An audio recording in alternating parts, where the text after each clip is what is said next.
BBC Nepali सेवाको साँझ पखबाट प्रदीप बस्यालको नमस्कार। आज कार्यक्रममा हिजोदेखि आएको भारी वर्षाका कारण तराईका कयौं भेगमा बाढी तथा डुबान, जनधनको क्षति भएका विवरण। हालसम्म 5 जनाको मृत्यु भएको छ, 4 जना बेपत्ता हुनुभएको छ। एक ठाउँमा 900 घर, अरू ठाउँमा केही घरहरू डुबान भएको छन्। अफगानिस्तानको काबुल विमानस्थल बाहिर बिहिबारको विस्फोटन बीच त्यहाँबाट जारी उद्धार कार्य अन्तिम चरणमा प्रवेश। अनि टेम्परेचरलाई ग्लोबल्ली 1.5 डिग्रीमा लिमिट गर्दा पनि हाम्रो चाहिँ 1/3 हिउँ चाहिँ पग्लनेछ। जलवायु अभियान कर्मीले भने चाहिँ पृथ्वीको तापक्रम सीमित हुँदा पनि हिमालमा उथलपुथल हुने विज्ञहरूको चिन्ताबारे सुन्नुहुनेछ एक सामग्री।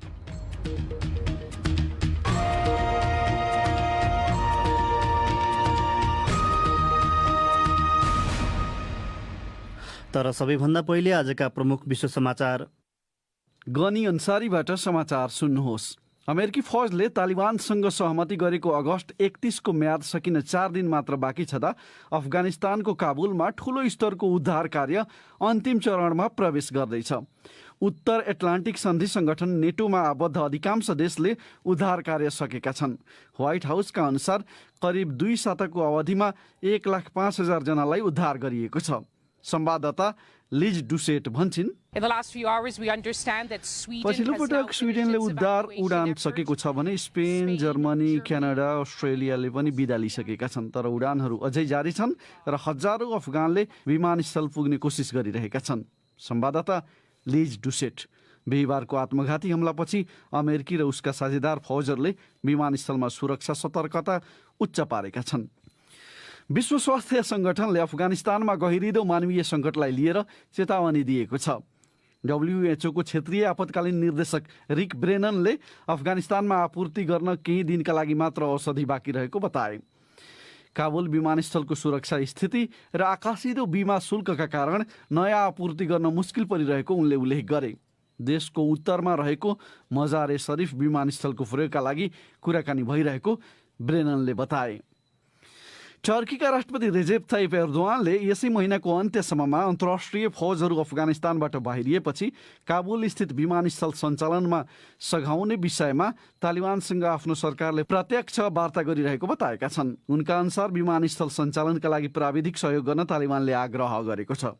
सुरक्षाको जिम्मेवारी भने तालिबानले नै सम्हाल्नेछ। अहिलेसम्म कुनै निर्णयमा पुगि नसकेको र वार्ताले निरन्तरता पाउने अपेक्षा गरिएको छ। तपाईँ बीबीसी नेपाली सेवाको साझा पख सुनिरहनु भएको छ। न्युजिल्यान्डकी प्रधानमन्त्री जसिन्डा आर्डनरले कोरोना भाइरस संक्रमण नियन्त्रणका लागि गरिएको देशव्यापी लकडाउन अगस्त महिनासम्म जारी रहने बताएकी छन्। अहिले महामारीको केन्द्रमा रहेका अकल्यान्ड र नर्थल्यान्ड सेप्टेम्बर महिनाबाट तेस्रो तहको लकडाउनमा हुनेछन्। ती सहरहरू अर्को 2 सातासम्म लकडाउनमा हुन सक्ने प्रधानमन्त्रीले बताइन्। कोभिड महामारीबाट उम्किन सफल ठानिएको न्युजिल्यान्डमा खास गरी डेल्टा भेरिएन्टका कारण अहिले संक्रमण बढ्न थालेको छ।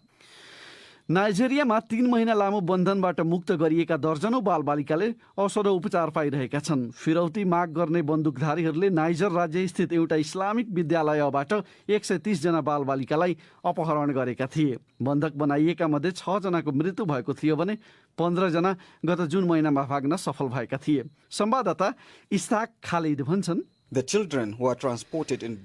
विद्यार्थीहरूलाई बन्धक बनाएर राखिएको नजिकैको जंगलबाट बसमा मिना ल्याइएको थियो र त्यहाँबाट राजधानी पुर्याइएको थियो। विद्यालयका प्रधानाध्यापकका अनुसार तिनीहरू अस्वस्थ, कमजोर र थकित देखिएका थिए। संवाददाता इसाक खालिद। विद्यालय प्रशासनले आफ्नो केही जग्गा तथा अभिभावकहरूले सम्पत्ति बेचेर फिरौती दिएको विवरणहरूमा जनाइएको छ। सम्झौता अन्तर्गत अपहरणकारीहरूलाई मोटरसाइकल पनि दिइएको रिपोर्टहरूमा जनाइएको छ।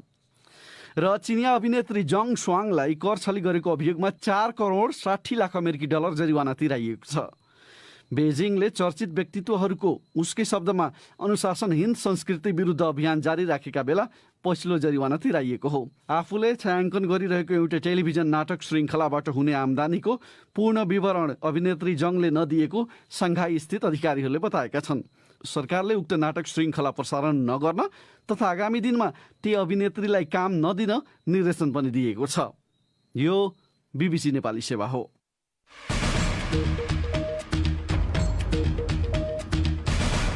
साँझ पखमा पुनः स्वागत छ। बिहिबारदेखि नेपालका खास गरी तराई तथा मध्य पहाडी भेगमा भएका मध्यम तथा भारी वर्षाका कारण कयौं जिल्लामा ठूला डुबान भएका विवरण प्राप्त भएका छन्। विपद अधिकारीहरूका अनुसार जसकै कारण विगत 24 घण्टामा 5 जनाको मृत्यु हुनुका साथै 4 जना बेपत्ता भएका छन्। मुख्य राजमार्गहरूमा समेत अवरोध देखा परेकाले यात्रा गर्नुअघि पछिल्लो अवस्था बुझ्न अधिकारीहरूले सुझाएका छन्।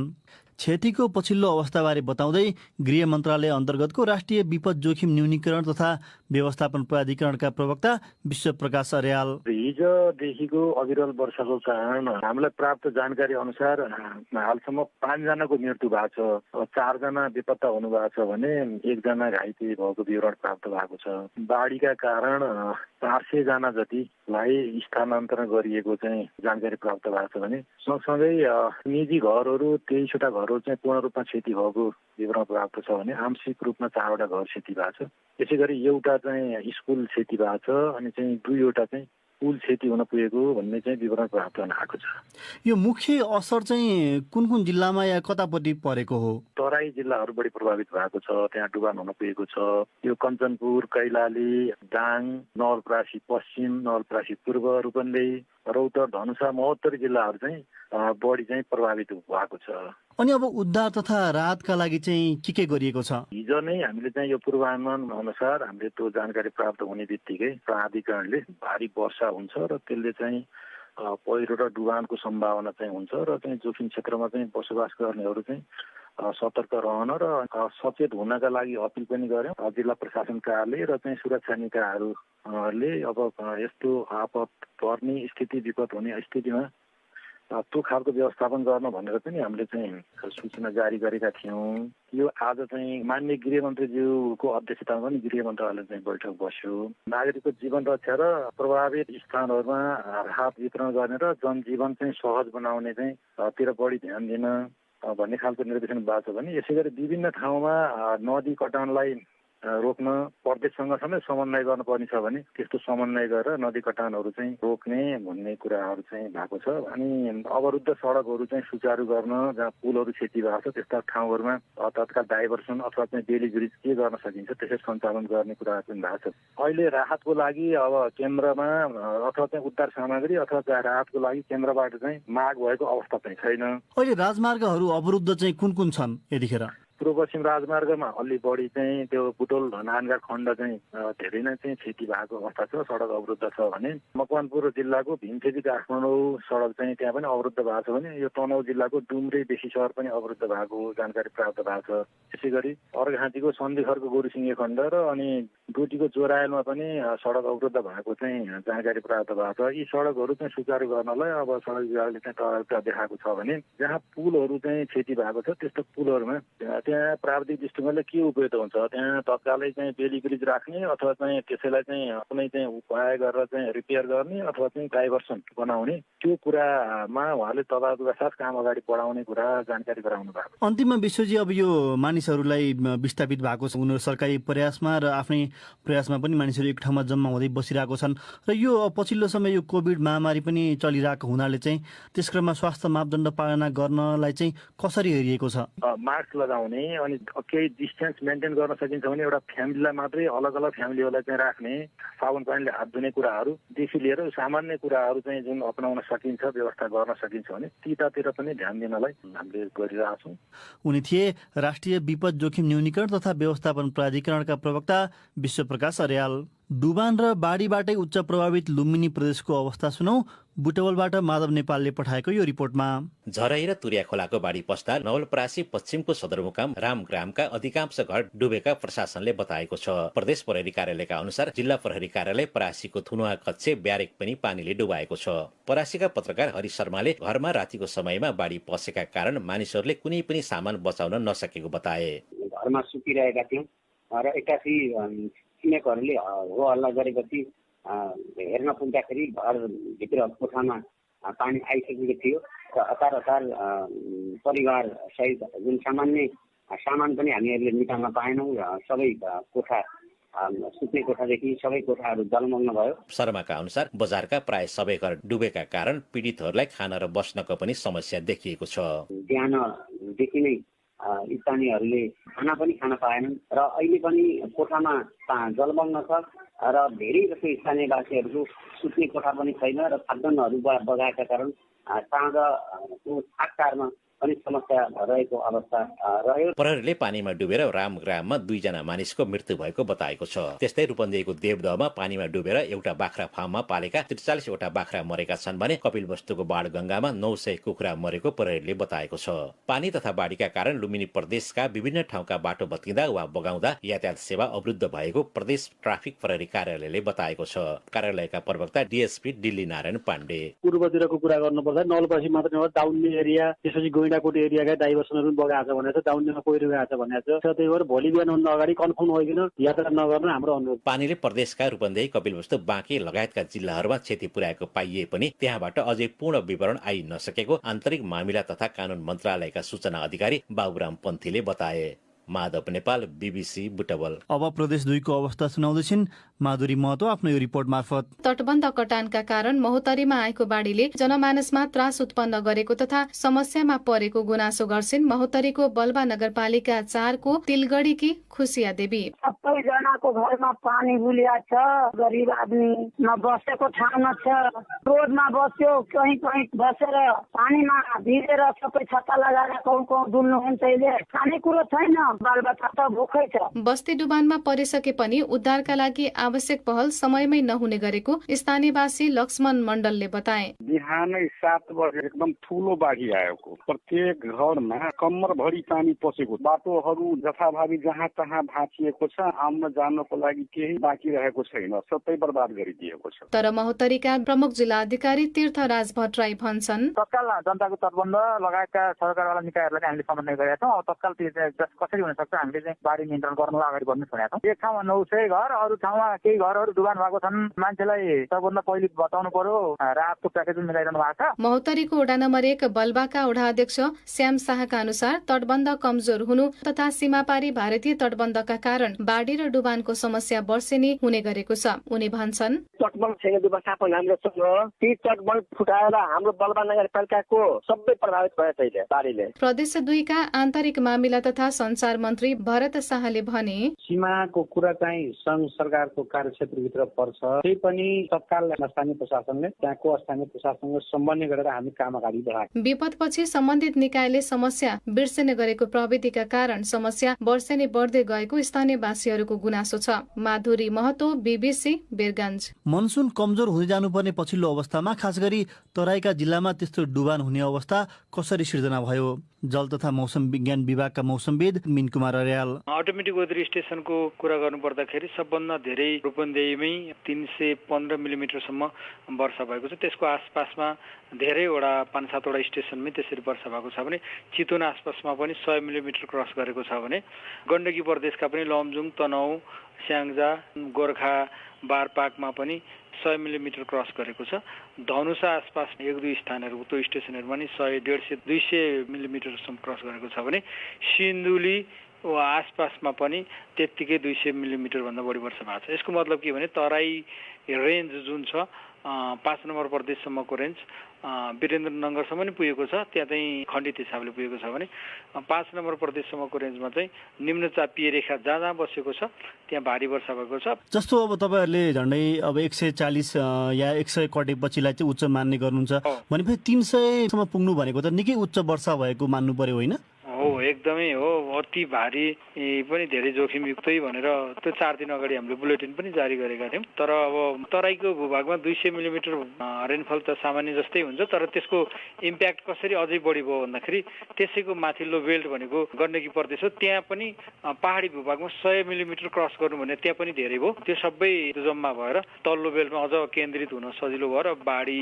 चाहिँ अलि बढी आयो। यसपालिको जुन एक्टिभ मनसुन थियो त्यो चाहिँ अब लगभग आजदेखि सकिएको छ। अब खण्डित हिसाबको हेभी रेनफल हुन्छ भाद्रको 12-15 क्रस गरिसकेपछि रेनफल चाहिँ अब मात्रा कम हुँदै हुँदै जाने देखिन्थ्यो भने कुनै 1-2 दिन चाहिँ अलिकति कतै आइसोलेटेड हिसाबको चाहिँ त्यस्तो हुन्थ्यो। अहिले चाहिँ वाइड स्प्रेडै टाइपको निम्न चापिय रेखै नेपालको बोर्डर नजिक नै आएर त्यो पारेको हुनाले अलिकति बढी वर्षा भएको।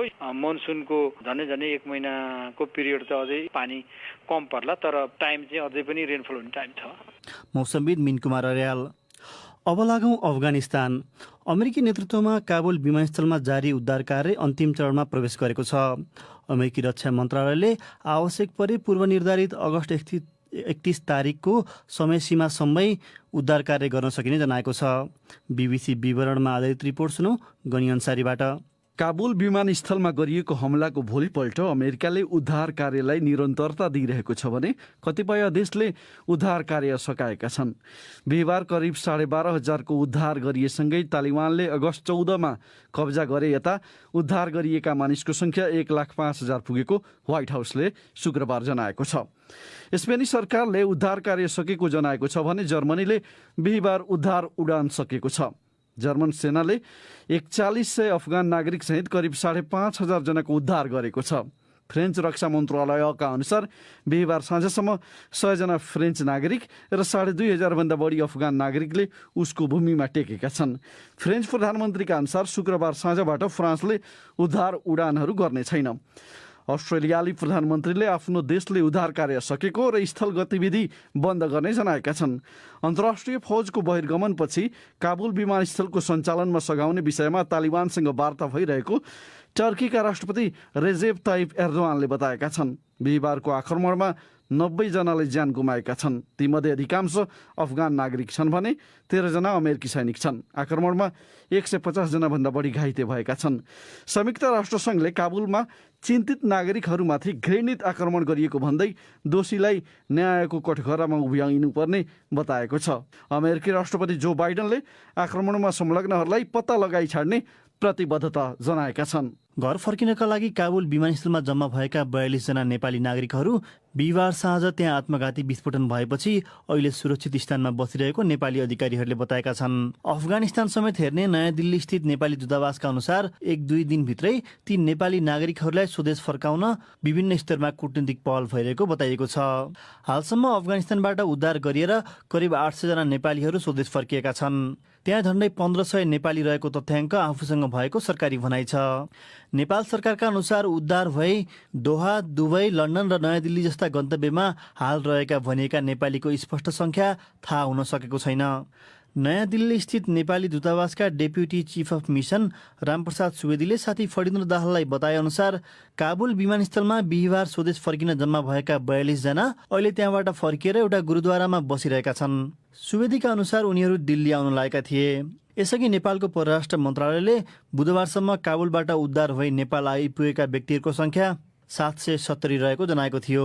बिहिबार नै 11 जना नेपाली नागरिकहरू काबुलबाट दिल्ली पुगेका थिए। यो BBC नेपाली सेवा हो। जलवायु परिवर्तनका असर भविष्यमा नभई आजै र अहिले नै देखिन थालिसकेको अवस्थामा खास गरी हिमाली क्षेत्रमा त्यसको अत्याधिक प्रभाव पर्ने विज्ञहरूको चेतावनी छ। संसारले प्यारिस सम्झौता बमोजिम औसत तापक्रम वृद्धिलाई 1.5 डिग्रीमा सीमित गर्न सके पनि त्यो हिमाली क्षेत्रहरूका निम्ति अपुग हुने बताइएको छ।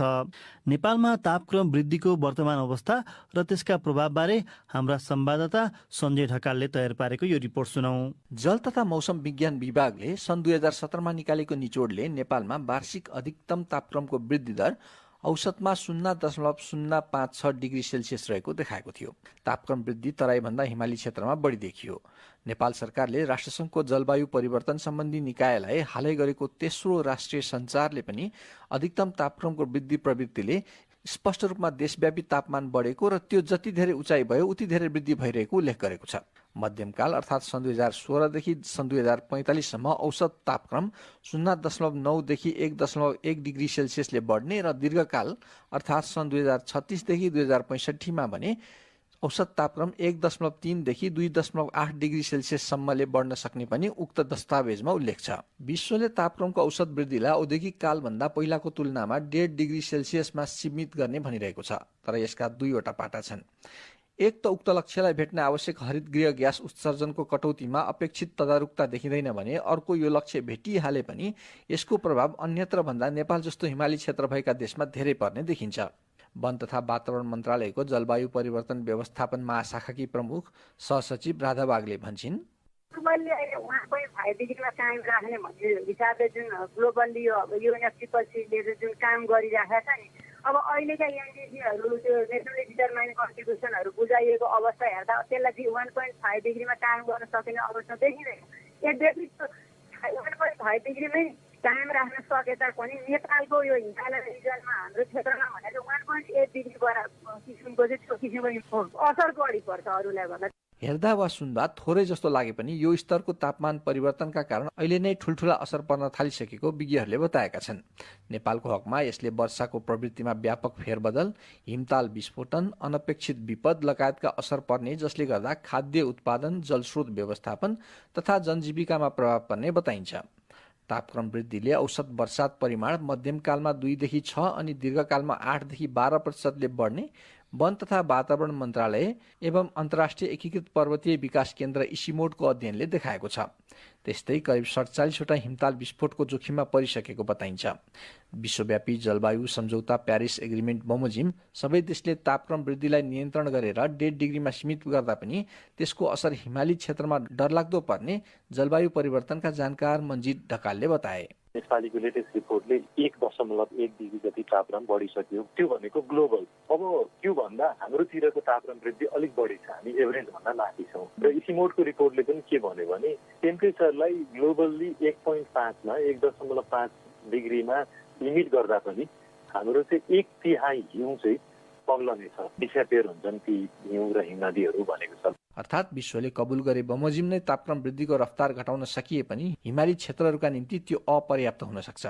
नोभेम्बर 1 तारिकदेखि ब्रिटेनको ग्लास्गोमा हुने COP26 भनिने जलवायु सम्मेलनको पूर्व सन्ध्यामा नेपाल सरकारले राष्ट्रसङ्घलाई दिएको दस्तावेजमा नेपालले विश्वव्यापी तापक्रम वृद्धि रोक्ने दिशामा आफूले पनि हरित गृह ग्यास उत्सर्जन कटौती गर्ने तथा शून्य कार्बन उत्सर्जनको लक्ष्य सन् 2050 सम्म भेट्ने जनाएको छ। तर उत्सर्जनका वास्तविक अगुवा देशहरू नै अग्रसर नभएसम्म यसले सुखद परिणाम नल्याउने स्पष्ट देखिन्छ। सञ्जय ढकाल, BBC, काठमाडौँ। आजको श्रोता पत्र समेत यसै विषयमा छ, जसलाई प्रस्तुत गर्दैछन् साथीहरू गनी अन्सारी र केशव कोइराला। सबै देशले तापक्रम वृद्धिलाई नियन्त्रण गरेर 1.5 डिग्रीमा सीमित पार्दा पनि हिमाली क्षेत्रमा त्यसको डरलाग्दो प्रभाव पर्ने विज्ञहरूले बताएका छन्। तापक्रम वृद्धि रोक्ने प्रयासमा नेपालले के गर्नुपर्छ होला अनि तपाईँले आफ्नो तहमा के गर्नुभएको छ भनेर आज हामीले फेसबुक र ट्विटरमा सोधेका थियौँ। प्राप्त जवाफमध्ये केहीलाई हामीले यहाँ समेटेका छौँ। हाम्रो फेसबुक पेजमा सुजन पण्डित लेख्छन्, जलवायु परिवर्तन वा तापक्रम वृद्धिको उच्च जोखिममा हाम्रो जस्तो विविध धरातल भएको देश पर्ने रहेछ भन्ने कुरा हालैका दिनले देखाइरहेका छन्।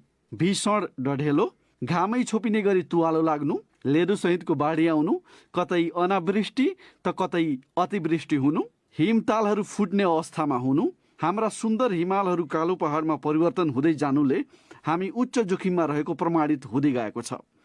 बढ्दो कार्बन उत्सर्जन नै तापक्रम वृद्धिको प्रमुख कारक तत्त्व हो।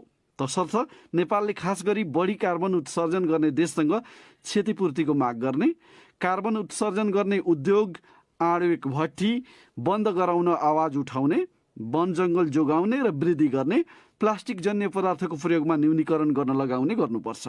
जीवनदेव तर्क गर्छन्, यो विषय धनी देश वा धनी मानिससँग बढी सम्बन्धित छ। हामी काम गरेर खाने मान्छेलाई तापक्रम बढे पनि वा घटे पनि त्यसको सामना गर्ने बाहेक विकल्प छैन। यसमा हामीले चाहेर पनि धेरै गर्न सक्दैनौँ। दीपक केसीको धारणा छ, जलवायु र तापक्रम परिवर्तन हुन नेपाल जस्ता कम विकसित राष्ट्रले भन्दा तीव्र गतिमा औद्योगिकरण गरेका देश नै प्रमुख कारण हुन्। जलवायु परिवर्तन नियन्त्रण गर्नका लागि जतिसुकै नीति बनाएर हस्ताक्षर गरे पनि त्यो बाचा मात्र हो, कसैले कार्यान्वयन गर्दैनन्। बरु नेपाल जस्ता देशलाई रुख लगाउन सहयोग गरे जस्तो गर्छन्। कमानसिंह पाखरिनको धारणा छ, सरकारले प्राकृतिक स्रोतहरूमा मूलतः जल, जङ्गल, जमिन र चुरे पहाड क्षेत्रको जथाभावी दोहन हुनबाट रोक्न सकेमा बढ्दो तापक्रमलाई नियन्त्रण गर्न मद्दत पुग्छ कि?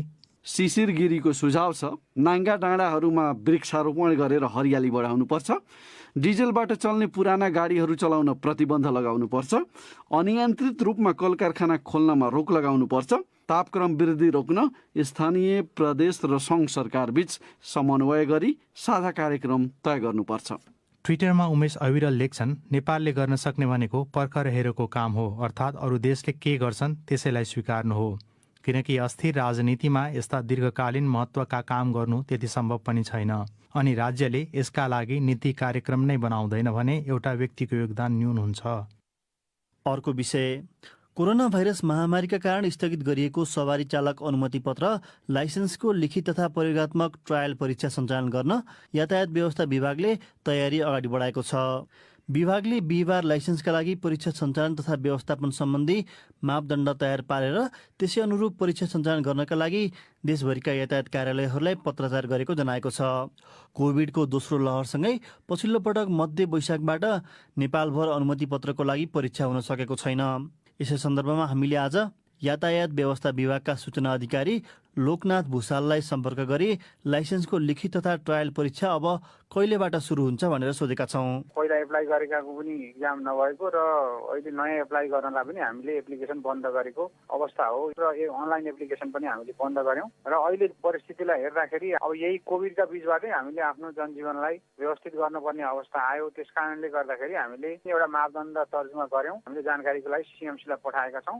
सबै यातायात कार्यालयहरूलाई यथाशीघ्र इक्जाम सुरु गर्न र यसरी पहिलेदेखि सुरु गर्ने हो। कमसेकम 7 दिन अघि चाहिँ सूचना जारी गरेर अब चाहिँ इक्जामलाई खुलाउनुपर्छ भन्ने चाहिँ हामीले हिजो पत्राचार गरेका छौँ। तपाईहरू त पक्कै पनि निरन्तर संवादमा हुनुहुन्छ देशभरिका यातायात कार्यालयहरूसँग। उनीहरूको तयारी अवस्था हेर्दाखेरि कति जति समय लाग्ने देखिन्छ अब यो खुलाउनका लागि? उहाँहरू तयार हुनुहुन्छ। उहाँहरूले खुलाउनु पर्छ। स्वास्थ्य सुरक्षाका मापदण्ड अपनाएर हामीले तयारी गर्छौँ, हामी जाँच चलाउन सक्छौँ भन्ने उहाँहरू हुनुहुन्छ। त्यसका लागि जस्तो हप्ता दिनभित्रमा, 10 दिनभित्रमा वा 15 दिनभित्रमा खुल्छ भन्न सकिने अवस्था छ कि छैन अहिले? अब सबै ठाउँमा 7 दिनभित्र नखुले पनि 10 दिन 15 दिनभित्र अब यो खुल्नुपर्छ। सबै निकायहरूले गर्ने परीक्षाहरू अहिले भइरहेका छन्। लोकसेवा आयोग लगायतका अरू शैक्षिक संस्थाहरूले सानो सानो ग्रुपमा स्वास्थ्य सुरक्षाको मापदण्ड हामीले बनाएको मापदण्डलाई फलो गरेर नयाँ तरिकाले अब मुभ गर्नुको अरू विकल्प देखिएन। अहिले चाहिँ कति सेवाग्राही चाहिँ यो सवारी चालक अनुमति पत्र लिनका लागि प्रतीक्षारत छन्? उनीहरूले कतिजना चाहिँ यो आवेदन दिएर ट्रायल र परीक्षा, लिखित परीक्षा दिनलाई चाहिँ कुरिरहेको अवस्था छ? हाम्रो एप्लिकेसनको सिस्टममा 6 लाखले दिइसक्नु भएकै ब्याकलग छ। अब अहिले हामी खोल्यो भने अहिले चाहिँ फेरि अर्को 6 लाख चाहिँ एप्लिकेसन जति आउँछ। भनेपछि जब परीक्षा सुरु हुन्छ जुन दिनदेखि कति समय लाग्ला? यो लगभग 6 लाख मान्छेलाई चाहिँ यो लाइसेन्स प्राप्त गर्दासम्म कति जति समय लाग्ला? त्यस्तो केही अहिले आकलन गर्न सकिने अवस्था छ? हाम्रो चाहिँ 21 वटा कार्यालयबाट चाहिँ 6 लाख जनाले सेवा लिने हो। अब यो चाहिँ नि हामीले स्वास्थ्य सुरक्षाका मापदण्ड अपनाएर सानो ग्रुपमा गर्दाखेरि अब यो 6 लाखलाई चाहिँ करिबन चाहिँ 4-5 महिना लाग्न सक्छ। तपाईँले अहिले भर्खर भन्नुभयो लगभग 6 लाख जति नै नयाँ आवेदन दिनका लागि चाहिँ मानिसहरू प्रतीक्षारत छन् भनेर। तिनका लागि चाहिँ नयाँ व्यवस्था कहिलेबाट गर्न सकिने सम्भावना छ अहिलेको अवस्था हेर्दा? अब अहिले पहिला ब्याकलग क्लियर गर्दै जाने र अलिकति ब्याकलग 3 लाख 2 लाख जतिमा झर्यो भने अनि हामी फेरि अनलाइन एप्लिकेसन पनि खोलिदिन्छौँ। मान्छेलाई चाहिँ नि अब लाइनमा उभाएर त्यो चाहिँ क्युमा राखेर मात्रै पनि हुँदैन। नर्मल अवस्था आउनलाई हामीलाई 1 वर्ष जति लाग्ने हुन्छ। कसैलाई तत्काल विदेश जानुपर्ने वा तत्काल अन्य केही काम कारबाहीका लागि चाहिँ सवारी चालक अनुमति पत्र चाहिने अवस्था आयो भने चाहिँ विभागले केही फरक व्यवस्थाका लागि सहजीकरण गरिदिन्छ कि दिँदैन? त्यो चाहिँ सिस्टममै सुधार गर्नुपर्ने हुन्छ। त्यसको लागि हामीले विशेष निर्णय केही गरेका छैनौँ। र अन्तिममा लोकनाथजी, अब धेरै मान्छेहरू चाहिँ अहिले स्मार्ट लाइसेन्स कार्डका लागि पनि प्रतीक्षारत रहेको भन्ने कुराहरू सुन्नमा आएको छ र यसका बीचमा चाहिँ कार्डको चाहिँ अभाव छ भन्ने किसिमका कुराहरू, विवरणहरू पनि आइरहेको अवस्था छ। ठ्याक्कै पछिल्लो अवस्था स्मार्ट लाइसेन्स कार्ड चाहिँ मान्छेले परीक्षा दिइसकेपछि कति समयसम्ममा पाउन सक्ने अवस्था छ? कार्डको चाहिँ अभाव छ कि छैन? यहाँले भनेको एकदम सही हो। 7 लाख जति चाहिँ सेवाग्राहीहरूले अहिले जुन कार्ड पाउने हो त्यो उहाँहरूलाई चाहिँ हामीले कार्ड डेलिभर गर्न सकेका छैनौँ। अब चाहिँ कार्ड आउन चाहिँ अन्तिम चरणमा पुगेको छ। फ्रान्सको एउटा कम्पनीले चाहिँ टेन्डर पाएको छ। अब 1-2 महिनाभित्र हामीलाई सबै कार्ड 14 लाख कार्डको ठेक्का चाहिँ यो कार्यान्वयनमा आउँछ। त्यो आयो भने हाम्रो अहिले 7 लाख र अब नयाँ पास गर्नेहरू र नयाँ रिन्यू गर्नेहरू अरू 7 लाख आउँदाखेरि पनि 14 लाखलाई हामीले कार्ड चाहिँ दिन सक्ने हुन्छ। तर यसको लागि पनि हामीलाई चाहिँ अर्को 6 महिना 7 महिनामा यो स्मार्ट कार्ड उपलब्ध गराउन सक्ने अवस्था रहन्छ। उनी थिए यातायात व्यवस्था विभागका सूचना अधिकारी लोकनाथ भुसाल। साथी सञ्जीव गिरीसँग कुरा गर्दै।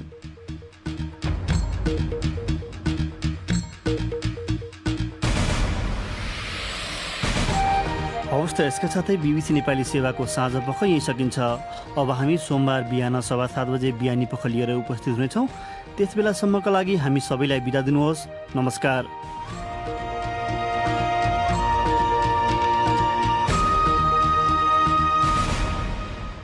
Cities in FM 97.5